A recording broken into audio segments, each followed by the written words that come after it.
সপ্তম শ্রেণীর প্রিয় শিক্ষার্থী বন্ধুরা, আশা করি তোমরা সবাই ভালো আছো।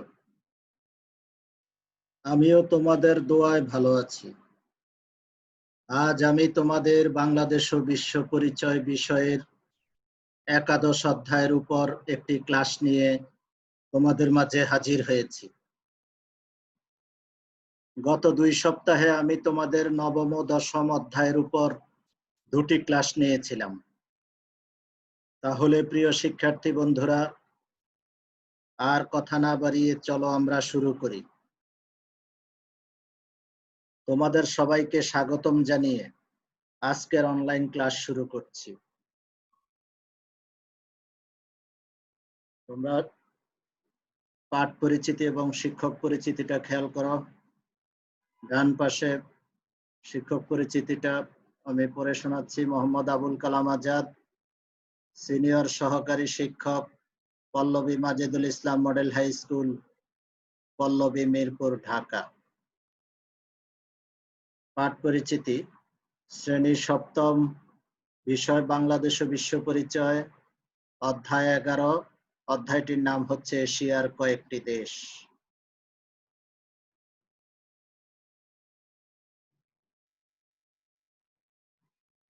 প্রিয় শিক্ষার্থী বন্ধুরা, তোমরা ছবি দুটি লক্ষ্য করো। এগুলো কিসের ছবি? তোমরা নিশ্চয়ই সবাই জানো এগুলো কিসের ছবি। একটি হচ্ছে ক্যামেরা আর একটি হচ্ছে রোবট। এগুলো ইলেকট্রনিক যন্ত্র। আচ্ছা প্রিয় বন্ধুরা, প্রিয় শিক্ষার্থী বন্ধুরা, তোমরা কি জানো সবচেয়ে ভালো মানের ইলেকট্রনিক যন্ত্র কোন দেশ তৈরি করে? এই যে বিশেষ করে যে রোবটের জন্য বিশ্বে অপ্রতিদ্বন্দ্বী একটি দেশ আছে। রোবট প্রস্তুতে অপ্রতিদ্বন্দ্বী একটি দেশ আছে পৃথিবীতে। সেই দেশটির নাম কি তোমরা জানো? এবং ইলেকট্রনিক পণ্য তৈরিতেও তারা বিশ্বসেরা। তাহলে এই দেশটির নাম কি তোমরা জানো? দেশটি হচ্ছে জাপান। তাহলে প্রিয় শিক্ষার্থী বন্ধুরা, আমাদের আজকের পাঠের বিষয় হচ্ছে জাপান। এশিয়া মহাদেশের কয়েকটি, তোমাদের একাদশ অধ্যায়ে এশিয়া মহাদেশের কয়েকটি দেশ নিয়ে আলোচনা করা হয়েছে। তার মধ্যে একটি দেশ হচ্ছে জাপান। আজকে আমরা জাপান সম্পর্কে কিছু জানব।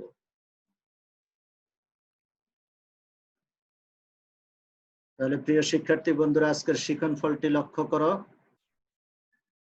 তাহলে আজকের পাঠটি শেষে তোমরা জাপানের ভৌগোলিক পরিচয় বর্ণনা করতে পারবে, জাপানের কৃষিতে জলবায়ুর প্রভাব বিশ্লেষণ করতে পারবে, জাপানের শিল্প দেশটির খনিজ সম্পদ নির্ভর ব্যাখ্যা করতে পারবে, বাংলাদেশের সাথে জাপানের সম্পর্কের বিভিন্ন দিক চিহ্নিত করতে পারবে।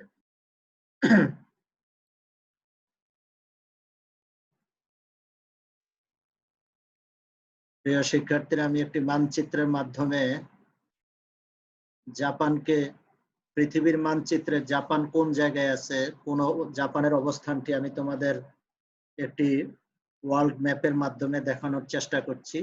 দেখো, অ্যারো চিহ্ন দিয়ে তোমার জাপান দেশটিকে আমি চিহ্নিত করেছি বিশ্ব মানচিত্রের মধ্যে। দেখো, এই যে জাপান প্রায় এশিয়া মহাদেশ থেকে সম্পূর্ণ বিচ্ছিন্ন একটি দেশ। এটা জাপান সাগর এবং চীন সাগর এশিয়া মহাদেশের মূল ভূখণ্ড থেকে জাপানকে সম্পূর্ণ আলাদা করে রেখেছে। জাপান সাগর, এই যে আমি তোমাদেরকে চিত্রে, তোমার ওয়ার্ল্ড ম্যাপে আমি তোমাদের চিহ্নিত করে দেখাচ্ছি জাপান সাগর এবং পূর্ব চীন সাগর। এই দুটি সাগর এশিয়া মহাদেশের মূল ভূখণ্ড থেকে জাপানকে পৃথক করেছে। জাপান দেশটার চতুর্দিকেই সাগর। এশিয়া মহাদেশের একেবারে পূর্ব প্রান্তে এই দেশটি অবস্থিত। জাপানকে তাই সূর্যোদয়ের দেশও বলা হয়। এটা এশিয়া মহাদেশের একেবারে পূর্ব প্রান্তে এই দেশটি অবস্থিত। আর সূর্য পূর্ব দিকে উদিত হয় আমরা সবাই জানি, এই জন্য জাপানকে সূর্যোদয়ের দেশও বলা হয়। এই যে সূর্যোদয়ের দেশ জাপান, আমি একটি চিত্রের মাধ্যমে জাপানের একটা তোমার জাপানের একটা টাওয়ার, তাদের টাওয়ার গুলা সাধারণত ডিজাইন এরকম হয়। জাপানের একটি টাওয়ার দিয়ে আমি সেখানে সূর্যোদয়ের দেশ জাপান একটা চিত্র তোমাদের কিভাবে সেখানে সূর্যোদয় হয় সেটা দেখানোর চেষ্টা করছি।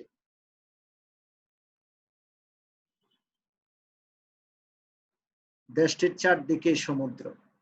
জাপানকে একদম চীন সাগর এবং তোমার জাপান সাগর, এই দুটি সাগর জাপানকে এশিয়া মহাদেশের মূল ভূখণ্ড থেকে সম্পূর্ণ বিচ্ছিন্ন করে রেখেছে, অর্থাৎ দেশটার চারদিকেই সমুদ্র। তাহলে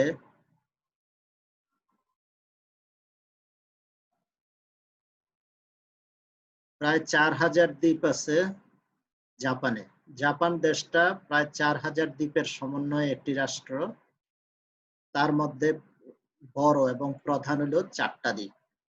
একটা দ্বীপ হলো হোক্কাইডো, আর একটা হলো হনশু, তারপর আরেকটা হলো শিকোকু, আরেকটা হলো কিউশু।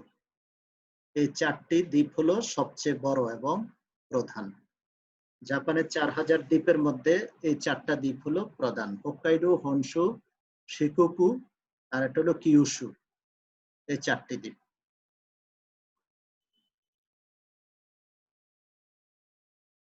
ছোট বড় প্রায় 4000 দ্বীপ নিয়ে জাপান রাষ্ট্রটি গঠিত। এর মধ্যে উপরের চিত্রে দেখানো 4টি দ্বীপ হলো প্রধান। ছোট বড় প্রায় 4000 দ্বীপ নিয়ে জাপান রাষ্ট্রটা গঠিত। 4000। এর মধ্যে উপরের চিত্রে দেখানো 4টি দ্বীপ হলো প্রধান।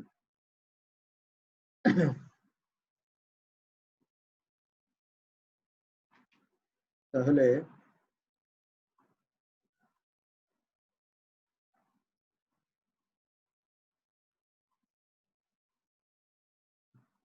প্রিয় শিক্ষার্থী বন্ধুরা, তোমরা হয়তো জানো টোকিও হচ্ছে জাপানের রাজধানী। জাপানের রাজধানীর নাম হচ্ছে টোকিও। দেখো, এটা একদম জাপানের মোট ভূখণ্ডের একদম মাঝামাঝি টোকিও শহরটি অবস্থিত, তাদের রাজধানী শহরটি অবস্থিত। তারপরে জাপানের আয়তন হচ্ছে তোমার 3,77,708 বর্গ কিলোমিটার। লোক সংখ্যা 12,65,34,536 জন। জাপানের জনসংখ্যা 12,65,34,536 জন। দেশটির রাষ্ট্রীয় নাম কিংডম অফ জাপান, স্থানীয় নাম নিহন বা নিপ্পন। দেশটির রাষ্ট্রীয় নাম হলো তোমার কিংডম অফ জাপান, স্থানীয় নাম নিহন বা নিপ্পন।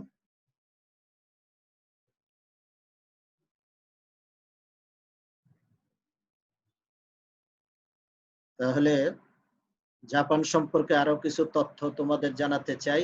যেমন, জাপানের 99% মানুষের ভাষা জাপানি। জাপানের 99 জন মানুষ তাদের নিজস্ব ভাষা অর্থাৎ জাপানি ভাষায় কথা বলে। জাপানের শিক্ষার হার 100%। সেখানে 15 বছর বয়স পর্যন্ত শিক্ষায় মানে পড়াশোনা করা বা লেখাপড়া করা বাধ্যতামূলক। এই কারণে দেশটিতে শিক্ষার হার 100%। জাপানিদের জাতিগত ধর্মের নাম শিন্টো। জাপানের নাগরিকদের মাথাপিছু আয় বার্ষিক 37,600 মার্কিন ডলার। তাদের মাথাপিছু আয় হলো 37,600 মার্কিন ডলার।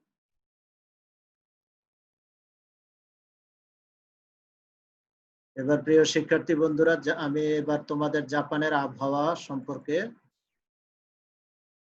কিছু তথ্য দিব। জাপানের জলবায়ু নাতিশীতোষ্ণমণ্ডলীয়। গ্রীষ্মকালে দেশটির আবহাওয়া আর্দ্র এবং শীতের তীব্রতাও কম।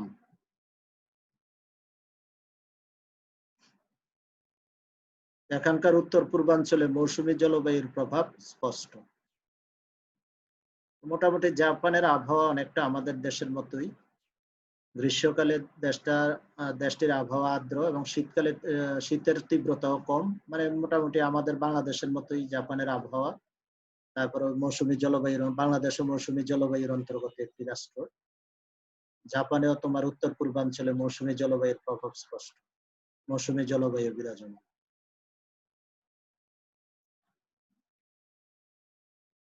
এবার আমি তোমাদের জাপানের উল্লেখযোগ্য কিছু কৃষি পণ্য সম্পর্কে জানাবো। জাপান একটি শিল্প প্রধান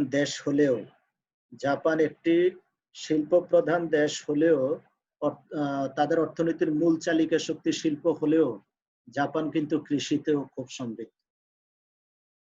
তাদের কিন্তু প্রচুর কৃষি পণ্য উৎপাদন হয়। জাপানের কিছু উল্লেখযোগ্য কিছু কৃষি পণ্য সম্পর্কে তোমাদের ধারণা দিব এবার আমি।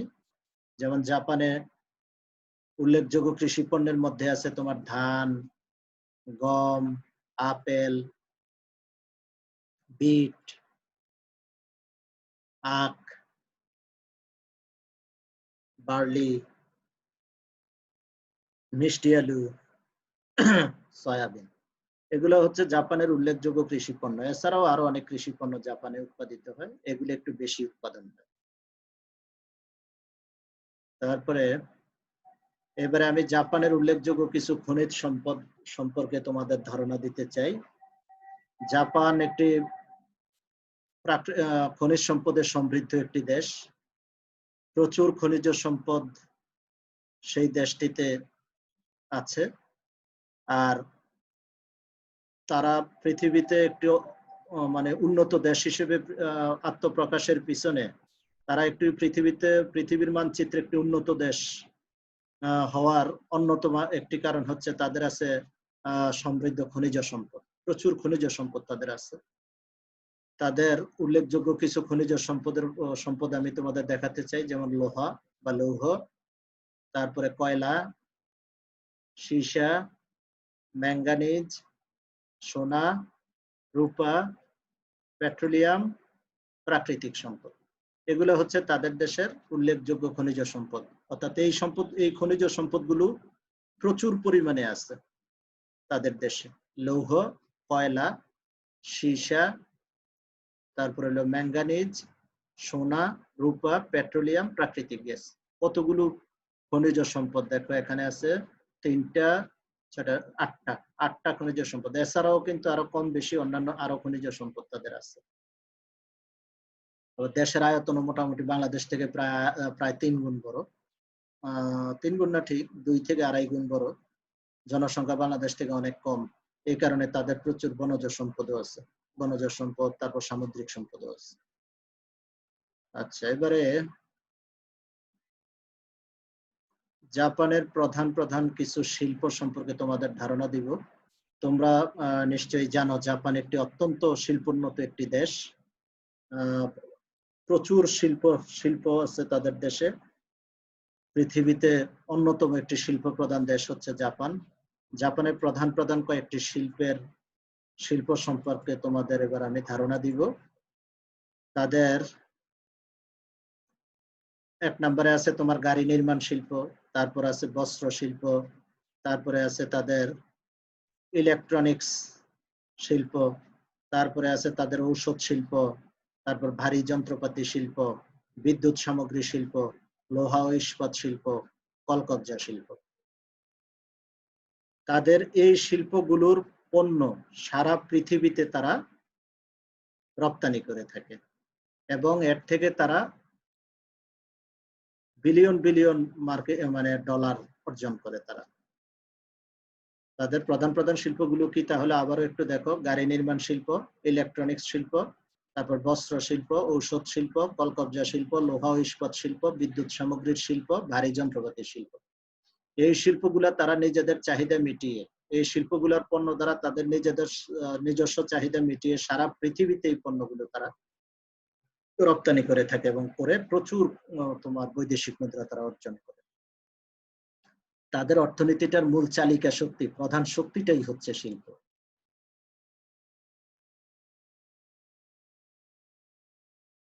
প্রিয় শিক্ষার্থী বন্ধুরা, তোমরা নিশ্চয়ই জানো জাপান এবং বাংলাদেশের সম্পর্ক সবসময় অত্যন্ত বন্ধুত্বপূর্ণ সম্পর্ক। বাংলাদেশের সাথে জাপানের সম্পর্কটা বন্ধুত্বপূর্ণ। সেটা প্রধানত কূটনৈতিকভাবে সবসময় সহযোগিতার একটা সম্পর্ক, খুব ভালো বন্ধুত্বপূর্ণ একটা সম্পর্ক বিরাজমান জাপানের সাথে বাংলাদেশের। তারপর বাংলাদেশের সাথে জাপানের বাণিজ্যিক সম্পর্ক আছে। এই যে বাণিজ্যিক চুক্তির একটা ছবি দেখতে পাচ্ছ তোমরা। এই যে জাপানের প্রধানমন্ত্রী এবং বাংলাদেশের প্রধানমন্ত্রী তোমার বাণিজ্য চুক্তি স্বাক্ষর করতেছেন তারা। বাংলাদেশের সাথে জাপানের বাণিজ্য চুক্তিও আছে, বাণিজ্যিক সম্পর্ক আছে, এবং প্রতি মাঝে মাঝেই বাণিজ্য চুক্তি হয় জাপানের সাথে বাংলাদেশের। তারপর তোমার বাংলাদেশের শিল্প উন্নয়নের ক্ষেত্রেও জাপানের একটা বিশাল সহযোগিতা সবসময় বাংলাদেশের উপর থাকে। বাংলাদেশের শিল্প উন্নয়নের ক্ষেত্রে অর্থাৎ শিল্পের কাঁচামাল, তারপর শিল্পের যন্ত্রপাতি, তারপর বিভিন্ন তোমার শিল্প সংক্রান্ত বিভিন্ন উপদেশ পরামর্শ জাপান দিয়ে থাকে। বাংলাদেশের শিল্পের প্রচুর কাঁচামাল এবং যন্ত্রপাতি জাপান থেকে আসে। তাহলে শিল্প উন্নয়নের ক্ষেত্রেও জাপান আমাদের একজন বড় সহযোগী। তারপর প্রযুক্তিগত উন্নয়নে, আমাদের দেশের প্রযুক্তিগত উন্নয়নে জাপানের ভূমিকা ব্যাপক। বাংলাদেশের অর্থাৎ জাপানের সাথে বাংলাদেশের একটা প্রযুক্তিগত সম্পর্ক আছে। প্রযুক্তির বিভিন্ন সরঞ্জাম, মেশিনারিজ, এগুলো প্রচুর পরিমাণে জাপান থেকে আসে, এবং প্রযুক্তিগত উন্নয়নও জাপানের সবসময় বাংলাদেশকে সহযোগিতা করে থাকে। এবার প্রিয় শিক্ষার্থীরা, তোমরা এতক্ষণ পাঠটি নিশ্চয়ই মনোযোগ দিয়ে দেখেছ। এবার আমি পাঠটি থেকে তোমরা কি শিখলে তাহলে, বা কিছু শিখতে পারলে কিনা, কিছু হলেও শিখতে পারছো কিনা, এটা এবার আমি তোমাদের ছোট ছোট কয়েকটি প্রশ্নের মাধ্যমে তা মূল্যায়ন করতে চাই। জাপানের শিক্ষার হার কত? প্রথম প্রশ্নটি হচ্ছে জাপানের শিক্ষার হার কত? কি 100% না 90%, না 88%, না 94%? তোমাদের এতক্ষণে নিশ্চয়ই এটা আমি একটু আগে আলোচনা করেছি, জাপানের শিক্ষার হার 100%। তাহলে জাপানের জলবায়ু কেমন? এটা আমি একটু আগে তোমাদের দেখিয়েছি, তোমরা একটু চিন্তা করো। দেখো, জাপানের জলবায়ু কি চরম ভাবাপন্ন, নাকি নাতিশীতোষ্ণ মণ্ডলীয়, নাকি অতি উষ্ণ, নাকি সমভাবাপন্ন? তোমরা একটু খেয়াল করো। আচ্ছা, এবারে আমি তোমাদের সহযোগিতা করছি। জাপানের জলবায়ু হচ্ছে নাতিশীতোষ্ণ মণ্ডলীয়। তারপরে প্রশ্নটি খেয়াল করো প্রিয় শিক্ষার্থীরা। জাপান দেশটির স্থানীয় নাম, জাপান দেশটার স্থানীয় নাম কি? কঙ্কা, না নিপ্পন, না হোন্ডা, না টয়োটা? তোমাদের নিশ্চয়ই মনে পড়ে গেছে, এটা আমি কিছুক্ষণ আগে একটি স্লাইডে দেখিয়েছি। জাপান দেশটির স্থানীয় নাম হচ্ছে নিহন বা নিপ্পন। তাহলে তারপরে প্রশ্নটি খেয়াল করো। দেশটির অর্থনীতির মূল চালিকা শক্তি হলো, জাপান দেশটার অর্থনীতির মূল চালিকা শক্তি কি কৃষি, না শিল্প, না খনিজ সম্পদ, না পশুপালন? তাহলে একটু আগে আমি এই ব্যাপারটা নিয়ে এটা আলোচনা করেছি। দেশটির অর্থনীতির মূল চালিকা শক্তি হলো শিল্প।